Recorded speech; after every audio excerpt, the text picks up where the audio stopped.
Hey, Pastor Bubba here. We just finished up week number 5 in our sermon series called This Meaningful Life, going through the book of Ecclesiastes. This week we asked the question, can you find meaning in the midst of evil? Looking at chapter 4. And what we saw in verses 1 through 3 is that Solomon was disturbed by evil. He saw those who had power oppressing those who did not have power. He saw the tears of those who were being oppressed. And he said there was no comfort.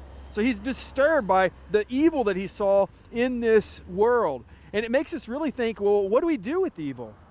I mean, how do we process it theologically?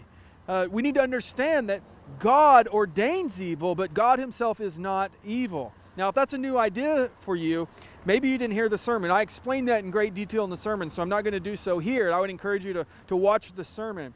But God, he works through and he uses evil. God is so good. He takes what was meant for evil and he actually makes good come out of it. And that's what we need to understand, that God is so good, he takes what was meant for evil and he makes good come out of it. Just look at the cross, the most evil thing ever done in the history of all things, and yet God used that evil moment to create an opportunity for people to receive salvation. The worst evil became a moment for this great good of salvation to be given to humanity. That's how good our God is. You see, as we process evil, we have to understand that it takes a toll on us when we see it and we experience, and we've got to find some comfort in it.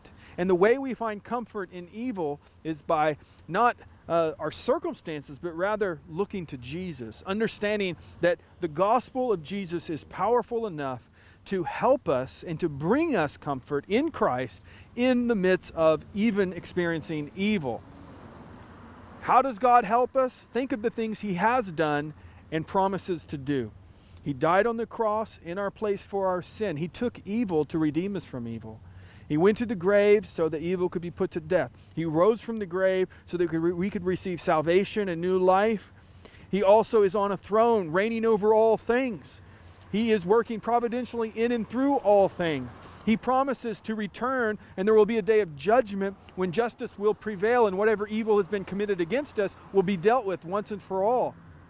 Until that day happens, though, we live in this place of tension where we see and experience evil and we need comfort now. The Bible talks about how Jesus will wipe away every tear and that he is the God of comfort who brings us comfort. But that's not just something that happens in the future, though it does happen in the future. It's something that can happen in the moment, right now. And so I want you to think about, what's the kind of evil you've seen? What are the things you've seen? Maybe things that other people have experienced. Maybe people you love and care about. What's the kind of evil you've experienced? How has that impacted you? And where is Jesus' comfort in all that? Talk about that this week in your community group. Share with your friends the troubles and the challenges you've had. But don't just stop there. Bring the gospel into your reality so that you're living the kingdom life right now. And as you do, I believe you will find comfort even in the midst of evil. Love you. God be with you.